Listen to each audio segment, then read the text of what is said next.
नमस्कार दोस्तों, आप सभी का हमारे YouTube चैनल कथा कहानियों के संसार में स्वागत है।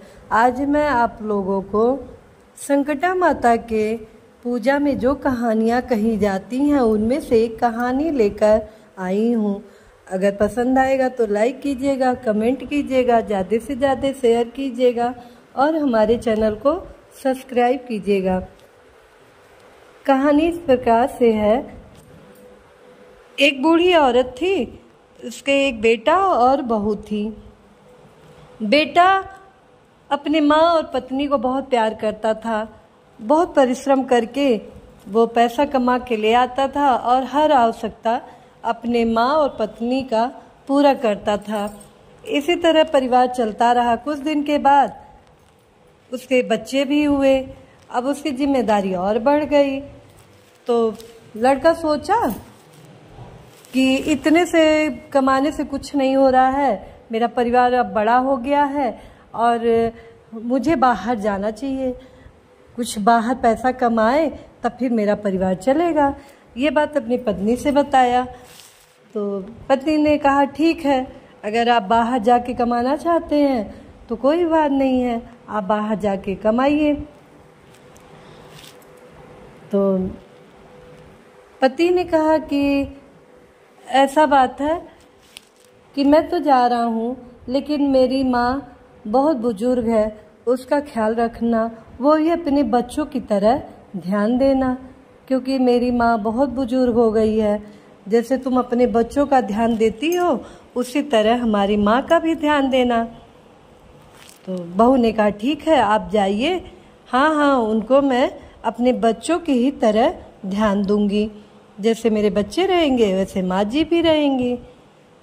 अब लड़का समझा के अपनी पत्नी को और परदेश चला गया पैसा कमाने। इधर इसकी बहू समझी कि हमारे पति कहे हैं कि एकदम बच्चों की तरह ध्यान देना, कहीं ऐसा ना हो कि अपनी सास का मैं ध्यान ना दे पाऊँ, लेकिन मैं जैसे मेरे बच्चे हैं उसी तरह मैं अपनी सास का ध्यान दूंगी।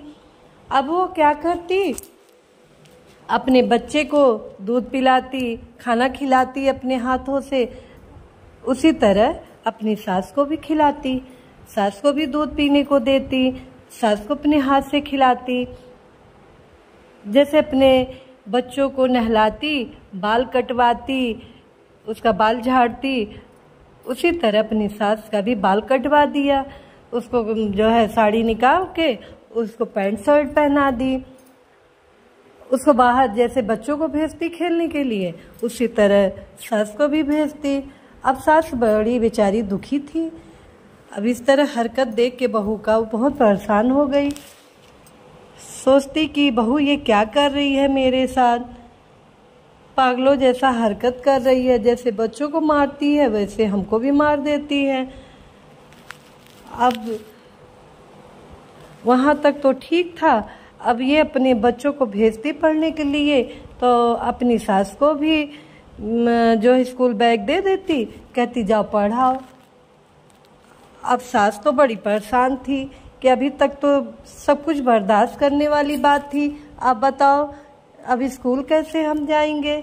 स्कूल जाएंगे तो बच्चे हंसेंगे कि ये कहाँ हमारे बीच में आके बैठ जाती हैं। अब वो बेचारी बुढ़िया बहुत परेशान थी, लेकिन बहू स्कूल बैग दे के एक थप्पड़ मार दी, कही अगर आप नहीं जाएंगी तो जो है आपको खाना नहीं देंगे। जैसे वो अपने बच्चों के साथ करती है वैसे बूढ़ा के सास के साथ ऐसा किया। अब सास बेचारी एकदम परेशान थी क्योंकि उसका कोई सुनने वाला था नहीं। बस वो बैग उठा ली, गई। बुढ़िया स्कूल ना जाकर वो खेत में जाकर रोने लगी और कहने लगी कि हे संकटा माता, अगर हमारा बेटा परदेश से वापस आ जाए तो मेरा तकलीफ दूर हो जाए। मेरी बहू तो अच्छी है, दिल की बहुत अच्छी है, लेकिन वो समझ नहीं पा रही है। मेरा बेटा कह गया था कि बच्चों जैसा ध्यान रखना, लेकिन वो तो मेरे साथ बच्चों जैसा ही बर्ताव कर रही है। जैसे अपने बच्चों को मारती है वैसे हमको मार रही है, जैसे बच्चों को स्कूल भेज रही है वैसे हमको भेज रही है, जैसे बच्चों का बाल कटवा दिया वैसे मेरा भी कटवा दिया।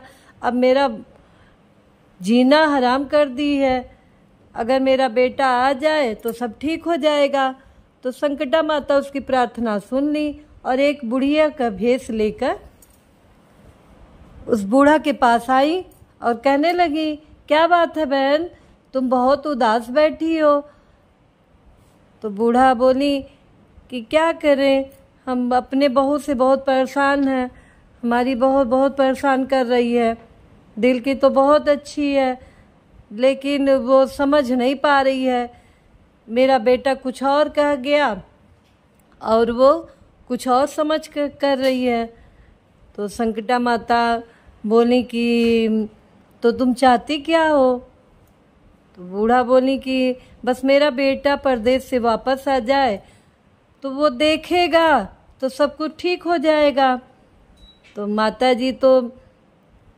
जी थी, वो मुस्कुराई, उसको आशीर्वाद देके और वहाँ से अंतर्ध्यान हो गई। कुछ दिन बाद उसका बेटा, बूढ़ा का बेटा वापस आ गया। उसके बाद घर जब आया तो अपने परिवार में अपने बच्चों को, अपने पत्नी को देखा, अपनी माँ को नहीं देखा। तो पूछा अपनी पत्नी से कि मेरी माँ कहाँ है, सब तो दिख रहा, मेरी माँ कहाँ है। तो उसकी पत्नी जो है बूढ़ा को एक झूले पे बैठाई थी और जब उसका पति पूछा तो बोली कि क्या माँ बैठी हैं झूले पे। तो अपनी माँ को देखा तो अपनी माँ को पहचान नहीं पाया क्योंकि उसकी माँ पैंट शर्ट पहनी थी, बाल कटा हुआ था। तो अपनी माँ को नहीं पहचान पाया। उसकी माँ देख के अपने बेटे को रोने लगी, बोली बेटा, और तुम्हारे जाने के बाद तुम बहू से कह गए थे कि हमारी माँ का ध्यान रखना अपने बच्चों जैसा, तो वो मेरे साथ बच्चों जैसा ही बर्ताव कर रही है। लेकिन बेटा दिल की वो अच्छी है, कोई गलत विचार से नहीं कर रही थी, मेरा ख्याल रखने के लिए कर रही थी। लेकिन अब तुम आ गए हो, सब ठीक हो जाएगा। फिर वापस बूढ़ा माता अपने पहले रूप में आ गई। उसके बाद बेटा, बहू और बच्चे, माँ सब आराम से रहने लगे। जिस तरह संकटा माता उस बूढ़ा की मनोकामना पूर्ण की, उसी तरह सबकी मनोकामना पूर्ण करें। जो सच्चे दिल से संकटा माता का पूजा करता है, उनकी प्रार्थना करता है, तो संकटा माता अवश्य पूरा करती हैं। तो बोलिए प्रेम से, जय संकटा माता, जय अश्वानी मैया।